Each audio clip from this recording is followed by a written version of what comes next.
বিসমিল্লাহির রহমানির রহিম। মিষ্টি ব্লকের পক্ষ থেকে আপনাদের সবাইকে জানাই আমার সালাম, আদাব ও শুভেচ্ছা। দেশ বিদেশের ভাই বোন বন্ধুরা কেমন আছেন? আলহামদুলিল্লাহ ভালো আছেন। আমি আলহামদুলিল্লাহ আপনাদের দোয়া ভালো আছি। এই গরমে আইসক্রিমের ভিডিও নিয়ে আসলাম। আমরা খাবো, আপনারা দেখে শিখবেন। চুলায় একটি প্যান বসিয়ে দিলাম। সেই প্যানে আমি ক্যারামেল তৈরি করব। হালকা 1 কাপ চিনি দিয়েছি আর 2 টেবিল চামচ পানি দিয়েছি। চিনিটা যেন জ্বলে না যায় সেজন্যে। শুধু ক্যারামেল আপনার পানি ছাড়াও করতে পারেন, কিন্তু তাড়াতাড়ি জ্বলে যাবে, সেজন্য আমি একটু পরিমাণ পানি দিয়েছি ক্যারামেলের জন্য। দেখতে পাবেন আপনারা।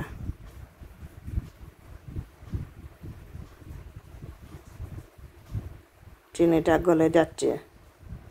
আর এই আইসক্রিমটা আমি বক্সে বসিয়েব, যে আধা কেজি 1 কেজি আইসক্রিম ভ্যানিলা বা অরেঞ্জ বা স্ট্রবেরি আইসক্রিম তৈরি করা হয়, সেই রকম এই আইসক্রিমটা তৈরি হবে। দেখতে পাচ্ছেন ক্যারামেলটা কালার চলে এসেছে ক্যারামেলের। আমি একটি বক্সে সেইভাবে ফোম তুলে বসাবো, আপনারা দেখতে পাবেন সহজভাবে। ক্রিমটা করে থাকলে, দুধটা করে থাকলেই হবে। আমি 1 কেজি পরিমাণ দুধকে জাল দিয়ে একটু কমিয়ে রেখেছি অন্য একটি পাত্রে। 1 কেজি পরিমাণ কিন্তু আমি দুধ এখানে দিতেছি। ক্যারামেলে দেখতে পাচ্ছেন দুধটা পরে কিভাবে উতরাচ্ছে। চুলার আগুনটা তখন কিন্তু একবারে কমিয়ে দিবেন।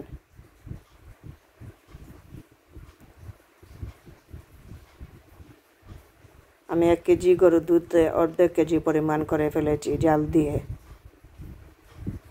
অন্য একটি চুলায় বা ডেকচিতে। আর এইভাবে নেড়ে চেড়ে দেবেন। আপনারা ভয় পাবেন না, ক্যারামেলটা অনেক সময় নিচে দিয়ে লেগে যায়। এইভাবে নাড়াচাড়া করার সাথে সাথে আপনার ক্যারামেলটা দুধের সাথে মিশে যাবে। আর খুব সুন্দর একটি কালার এসেছে কিন্তু।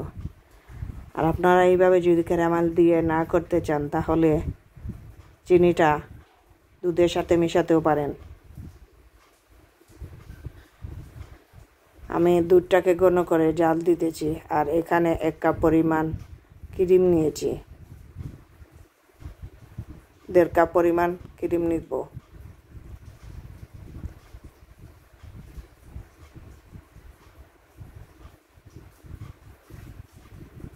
আমার ক্রিমটা আপনার ডিপ ফ্রিজে ছিল, সেখান থেকে বের করে একটু সময় 5 মিনিট বাইরে রেখে এখন ক্রিমটাকে ফোম করে নেব।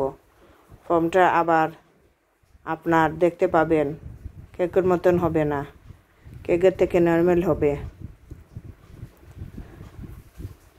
আমি 2-3 মিনিট এইভাবে হাই হিটে করার পরে আপনার নরমাল হিটে করব। দুধটাকে ঠান্ডা করে নিতেছি।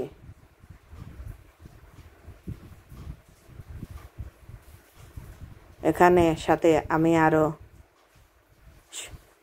পাউডার দুধ 3 টেবিল চামচ পুরো দিলাম আরও ঘন হওয়ার জন্য। 3 টেবিল চামচ পাউডার দুধ দিয়ে দিচ্ছি। আপনারা চাইলে জালে দিতে পারেন, আমি জালে না দিয়ে এইভাবে মিশিয়ে ফেললাম। কনডেন্স মিল্ক যদি থাকে দুধ, তাহলে আপনারা আর দিতে পারেন মিষ্টির জন্যে বা ঘন হওয়ার জন্য। আমি এমনি গুঁড়ো দুধটা দিয়ে দিলাম। দেখতে পাচ্ছেন আপনারা ফোম উঠে আসছে আস্তে আস্তে ক্রিমে।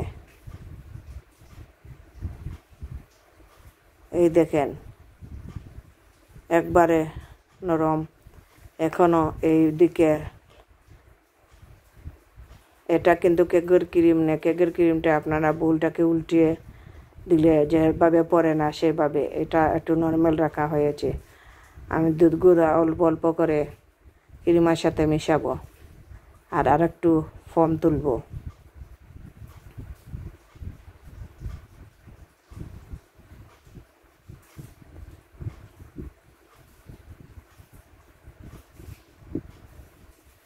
বাকিগুলা এইভাবে মিশিয়ে ফেলবো।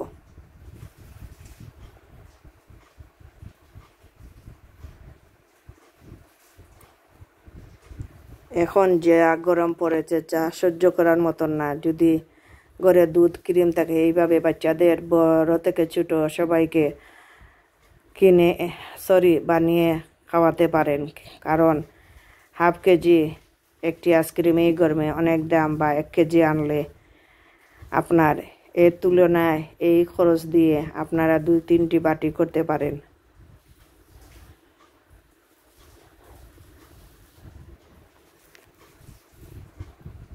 আমার হয়ে গিয়েছে। এই মেলামাইন বাটিতে আমি এগুলা ডালে নেব এবং উপরে দিয়ে কাঠবাদাম, পেস্তা বাদাম, কিশমিশ ওগুলা একটু ছিটিয়ে দেব, দেখার সৌন্দর্যের জন্য বা খেতে ভালো লাগবে সেজন্যে। আরও আইসক্রিমের বাটি আছে আমার কয়েকটি, সেগুলোর মাঝেও ঢেলে নেব। আমি কিশমিশ দিয়ে দিতেছি সাথে।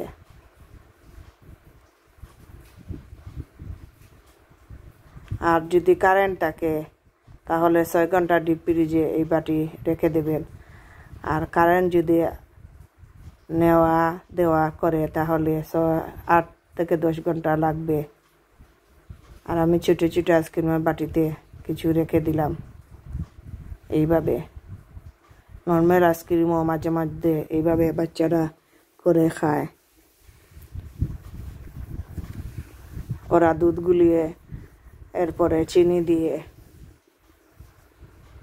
কোকো পাউডার দিয়ে নিজে নিজে বাচ্চারা এইভাবে মিশা পানিতে মিশিয়ে কৌটাগুলা আইসক্রিমে ডাইসে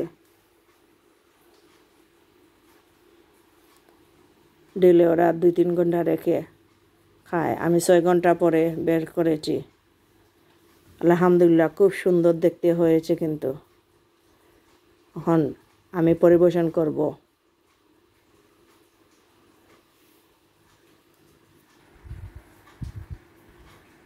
আমার গোল চামচ স্টিলের এভাবে নাই যে আমি চায়ের চামচ দিয়ে নিয়ে ফেললাম আইসক্রিম খাওয়ার জন্য। আমার এই ভিডিওটা যদি দেখে ভালো লাগে তাহলে লাইক, কমেন্ট, শেয়ার করবেন। অনুরোধ রইল আপনাদের কাছে, প্লিজ আমার চ্যানেলটাকে সাবস্ক্রাইব করে রাখবেন। আমার ভিডিওগুলোর জন্য সবসময় আপনাদের কাছে পৌঁছে যায়, আপনারা দেখতে পারেন।